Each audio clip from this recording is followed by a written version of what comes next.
आज मैं आपको लेसन 16 के क्वेश्चन आंसर करवाने जा रही हूँ बेटा। अभ्यास के लेसन 16 है आपका जल एक बहुमूल्य संसाधन। बहुमूल्य का मतलब क्या होता है बेटा? कीमती। हमारे लिए जल बहुत कीमती है, आपको सबको पता है। जल से आप कितने सारे काम करते हो, है ना।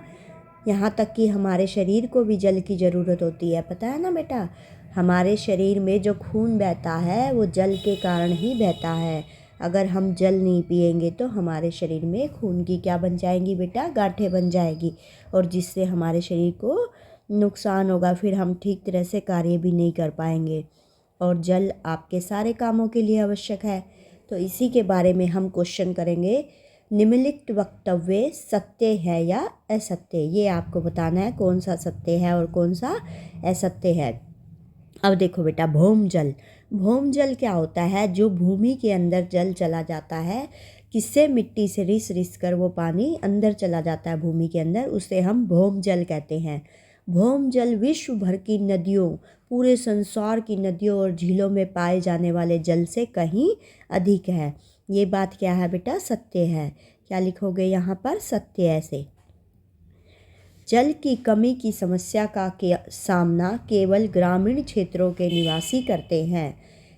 ये बिल्कुल गलत बात है बेटा, क्योंकि जल की कमी का समस्या का सामना तो शहर वाले लोग भी करते हैं। ग्रामीण मतलब गांव वाले लोग।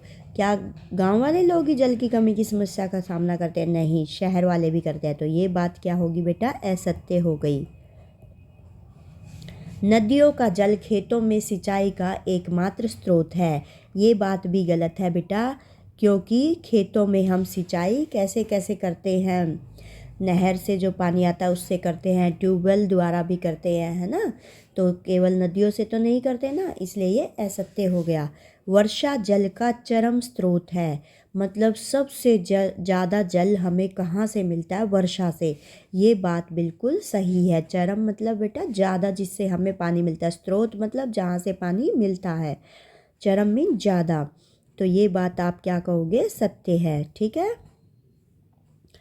समझाइए कि भौम जल की पुनः पूर्ति किस प्रकार की जा सकती है या किस प्रकार होती है। आपको पता है बेटा, भौम जल अभी बताया था, जो भूमि के अंदर जल चला जाता है। अब कैसे जाता है बेटा? नदियों, तालाबों आदि जल स्रोतों का जल मृदा में से रिस कर, मृदा मतलब मिट्टी में से, मिट्टी में से रिस कर कहाँ चला जाता है? भूमि के नीचे गहराई में। अभी आपको बताया था वर्षा का जल भी चला जाता है, और यहाँ पर लिखा हुआ नदियों, तालाबों, इनका पानी बहता है ना बेटा, वो भी ज़मीन पे आके क्या होता है? मिट्टी में से रिस कर भूमि के नीचे गहराई में रिक्त स्थानों पर भर जाता है। ये यहाँ पर पूर्ण विराम नहीं लगेगा बेटा। इसे अंतः स्पंदन कहते हैं। क्या कहते हैं बेटा? अंतः स्पंदन। जो जल स्रोत होते हैं जहाँ से हमें पानी मिलता है, इनका जल क्या होता है बेटा? मिट्टी में से रिसकर भूमि के नीचे गहराई में रिक्त स्थानों पर भर जाता है। इसे अंतः स्पंदन कहते हैं। अंदर जो चला जाता है बेटा, इसलिए इसे अंतः स्पंदन कहते हैं। इसी प्रक्रम द्वारा भौम जल की पुनः पूर्ति होती है। अब क्या मतलब है बेटा? पुनः मतलब दोबारा पूर्ति कैसे होती है? कैसे दोबारा कैसे हो रही है बेटा? क्योंकि जो भौम जल है, भूमि का जो जल है, उसमें हम क्या करते हैं बेटा? आपने देखा होगा नलकूप के लिए भी ज़्यादा गहराई तक खोदते हैं, तो वो भौम जल ही यूज किया जाता है। नलके के लिए, ट्यूबवेल के लिए, ट्यूबवेल के लिए खुदाई होती है बेटा, समरसीबल के लिए भी। तो उनका जल जो है हम इन द्वारा नल किसके किसके द्वारा यूज करते रहते हैं बेटा? नलके के द्वारा, ट्यूबवेल के द्वारा, समरसीबल के द्वारा। तो फिर दोबारा उसके अंदर जल कैसे जाता है, ये आपको समझाया भी। नदियों, तालाबों, वर्षा आदि जल स्रोत। यहाँ पे वर्षा नहीं लिखा हुआ बेटा, आप वर्षा भी लिख सकते हो, क्योंकि वर्षा भी आपको बताया क्या है? जल का चरम स्रोत है। तो ये सब, इन सब का पानी मृदा में से रिसकर भूमि के नीचे गहराई में खाली स्थान जो होते हैं बेटा, वहाँ पर भर जाता है, और इसे अंतः स्पंदन कहते हैं। मतलब अंतः स्पंदन प्रक्रम द्वारा ही भौम जल की पुनः पूर्ति होती है, दोबारा से पूर्ति होती है। किसी गली में 50 घर हैं जिनके लिए 10 नलकूप, ट्यूबवेल लगाए गए हैं। भौम जल स्तर पर इसका दीर्घावधि प्रभाव क्या होगा? मतलब लंबे समय तक अगर ये 10 नलकूप जो बेटा लगाए हैं, ट्यूबवेल लगाए या 50 घरों के लिए, इनका प्रभाव क्या पड़ेगा, किस पर, भूमि जल स्तर पर। क्या होगा बेटा, इससे भूमि जल स्तर में बहुत कमी आ जाएगी। अगर 10 ट्यूबवेल में से रोज़ पानी निकलता रहे 50 घर के लिए, तो 10 बहुत ज़्यादा हो गए ना बेटा। अब इसका आंसर समझेंगे बेटा। नलकूप भूमिगत जल को बाहर निकालने का कार्य करते हैं। जो भूमि के अंदर चला गया है पानी, उसको बाहर निकालने का कार्य करते हैं। अभी बताया था बेटा, नलके से, ट्यूबवेल से, समरसीबल से हम पानी कहाँ लेते हैं, बाहर निकालते हैं।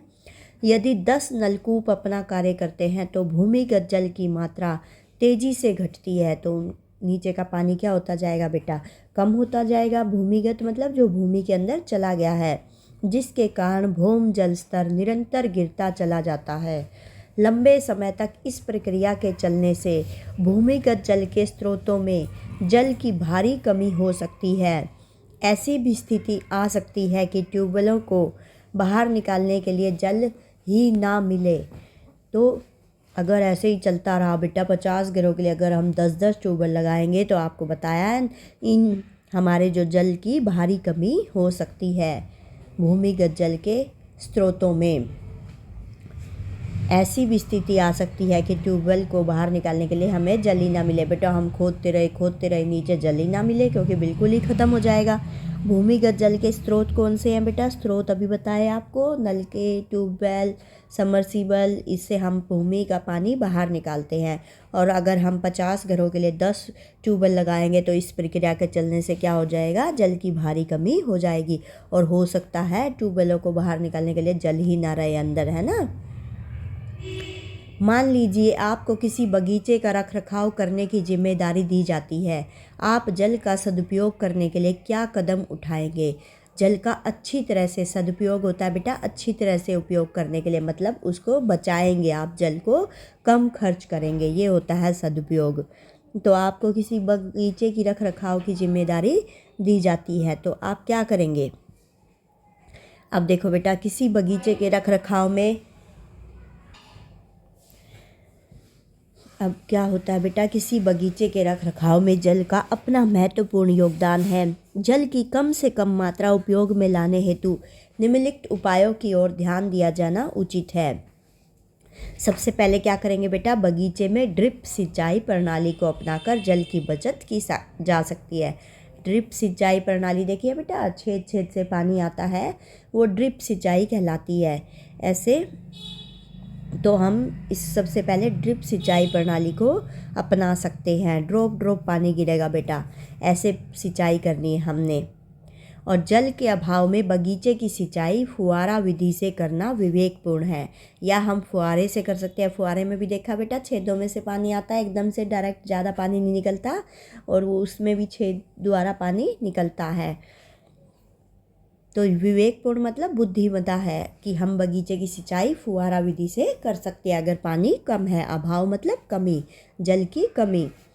नंबर 3 है, जल के पाइपों की लीकेज को रोककर जल की बचत की जा सकती है। अगर कहीं से पाइप लीक हो रहा है बेटा, जहाँ से पानी निकलता रहता है, लीक होना मतलब रिसना, कहीं से पाइप रिस रहा है, पानी निकल रहा है, तो उसको हम रोक सकते हैं और इस तरह से हम जल की बचत कर सकते हैं। वर्षा जल संग्रहण के लिए बगीचे में गड्ढे खोदे जा सकते हैं।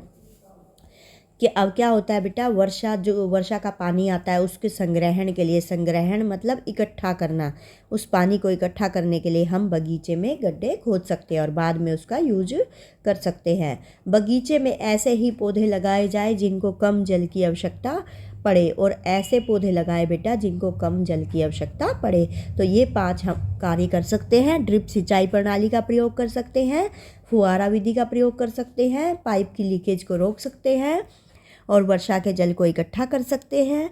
ऐसे पौधे उगाए जिनको कम जल की आवश्यकता पड़े।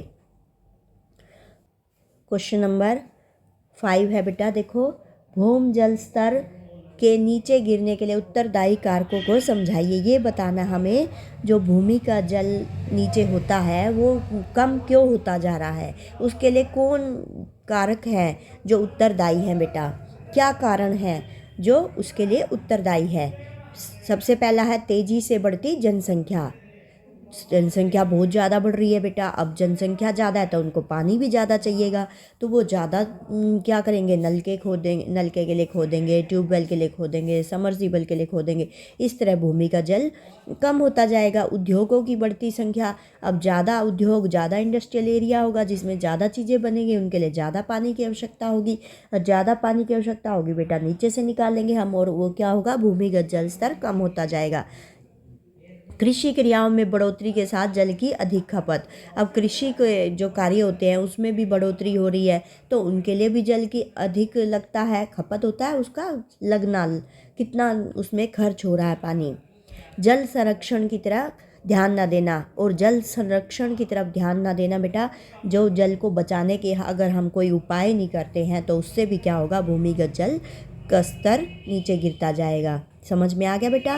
एक तो बढ़ती जनसंख्या के कारण, एक इंडस्ट्रियल एरिया, उद्योगों के बढ़ती संख्या के कारण। उद्योग बेटा जो ये फैक्ट्री वैक्ट्री खुल जाती है, ये उद्योग होते हैं हमारे जिसमें कोई भी सामान बनता है। और कृषि क्रियाओं में बढ़ोतरी होती जा रही है, इसके लिए भी जल अधिक चाहिए। और जल संरक्षण की तरफ हम ध्यान नहीं दे रहे, मतलब जल को बचाने के कोई भी कार्य नहीं कर रहे हम, जल के संग्रहण की तरफ कोई ध्यान नहीं दे रहे, तो इन सब से भूमि जल स्तर नीचे गिरता है बेटा। अब रिक्त स्थानों की उचित शब्द भरकर पूर्ति कीजिए।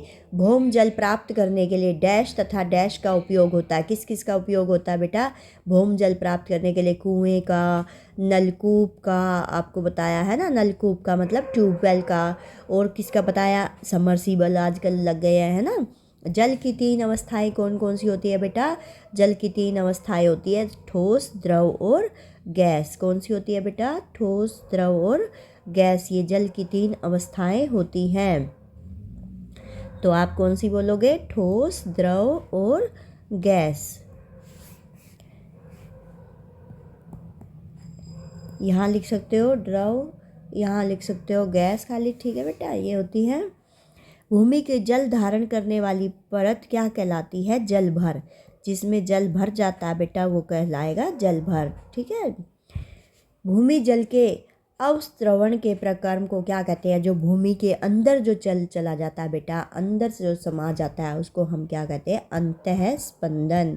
अभी आपने लेसन के क्वेश्चन में समझा था, ये आगे ऊपर आया था क्वेश्चन आंसर में। इसको हम कहते हैं जो अंदर पानी चला जाता है, भूमि जल के अवस्त्रवण के प्रक्रम को हम अंतः स्पंदन कहते हैं। निम्नलिखित में से कौन सा कारक जल की कमी के लिए उत्तरदायी नहीं है। भाई किसके कारण जल की कमी नहीं होती है, वो कारण हमें यहाँ पे छांटना है बेटा। जैसे औद्योगिकरण में वृद्धि, ये तो आपको बताया था, इससे तो ज़्यादा जल लगता है, बढ़ती जनसंख्या से भी ज़्यादा जल लगता है। तो किससे कमी नहीं होती है, हमें ये बताना है, कमी किससे नहीं होती है। तो अत्यधिक वर्षा से कमी नहीं होती है। अब वर्षा आएगी तो बेटा पानी आता रहेगा हमारे लिए, तो पानी की कमी कहाँ से होएगी, नहीं होएगी ना। तो इसका आंसर हुआ आपका अत्यधिक वर्षा, गै वाला भाग हुआ। जल संसाधनों का कुप्रबंधन, मतलब हम जो जल को बचाने के लिए, जल जो हमारे पास जल है उसको बचाने के उपाय नहीं कर रहे, अच्छी तरह से प्रबंधन नहीं करे, तो उससे तो पानी की कमी होगी, है ना। अब औद्योगिकरण से, उद्योग धंधों से भी होगी पानी की कमी, बढ़ती जनसंख्या से भी होगी, जल संसाधनों का कुप्रबंधन से भी होगी। तो किससे नहीं होगी बेटा, हमने नहीं वाला छांटना है, तो वो क्या है, अत्यधिक वर्षा। सही विकल्प का चयन करना है बेटा आपको। विश्व की सभी झीलों और नदियों में जल की कुल मात्रा नियत रहती है। नियत मतलब बेटा जैसी है वैसे की वैसे रहती है। तो आप देखते हो झीलों और नदियों का पानी तो यूज होता रहता है, तो उतनी तो नहीं रहेगी बेटा, इसलिए ये तो सही नहीं है। भूमिगत जल की कुल मात्रा नियत रहती है, ये भी गलत है बेटा, क्योंकि हम इसमें अभी आपको बता रहे थे नलकूप, नलके, कुएं से पानी यूज कर लेते हैं, तो वो भी मात्रा एक जैसी नहीं रहेगी, वो भी बदलती रहेगी। नियत मतलब एक जैसी, जितना था पानी उतना ही रहेगा। विश्व के समुद्रों और महासागरों में जल की कुल मात्रा नियत है, ये बिल्कुल ठीक है बेटा। विश्व के समुद्रों और महासागरों में जल की उतनी ही मात्रा रहती है, क्योंकि उसका पानी हम यूज ही नहीं करते। अब विश्व में जल की कुल मात्रा नियत है। अब जल की जो कुल मात्रा का मतलब क्या बेटा, वो सारे मिला के आएंगे, सारे स्रोत मिलाएंगे, समुद्र, महासागर, नदी, झील, तालाब, और उसमें अभी आपने देखा झीलों और नदियों में तो मात्रा नियत नहीं रहती, तो कुल मात्रा भी नियत नहीं रहेगी। तो कहाँ पर नियत मात्रा रहेगी, समुद्रों और महासागरों में, ठीक है बेटा। भौमजल और भौमजल स्तर को दिखाते हुए एक चित्र बनाइए, उसे चित्रित कीजिए, चिन्हित कीजिए। चिन्हित मतलब बेटा उस पर लिख के दिखाना कि ये क्या चीज़ है। देखो अब हमने चिन्हित होता है, वैसे यहाँ पे चिन्हित लिखा हुआ है। देखो अब दिखाया, ये बादल दिखाए हैं बेटा। ये यहाँ पर हमने नल, जो हैंड पंप जिसको मैं नलका कह रही थी उसको हैंड पंप कहते हैं, वो यहाँ पर दिखाया है। ये भी कहाँ से निकाला है, नीचे से। ये भौम जल, ये जो मिट्टी के अंदर चला गया पानी, दिख रही है बेटा, ये मिट्टी का ऊपर का लेवल है और इसके अंदर ये पानी चला गया ऐसे, यहाँ से ये चला गया, मिट्टी से रिस कर नीचे आ गया है, तो ये भौम जल बन गया। और इसमें हमने क्या लगा दिया, नलका लगा दिया। और ये नदी और झील है, कहाँ पर है बेटा, थोड़ा सा ये पानी जैसे मिट्टी से तो निचाई पे होता है ना, जो नदी और झील बनती है वो क्या होती है, मिट्टी से निचाई पे होती है, तो इसलिए ये दिखाया है यहाँ पर क्या हो रही है, नदी है, झील है ना।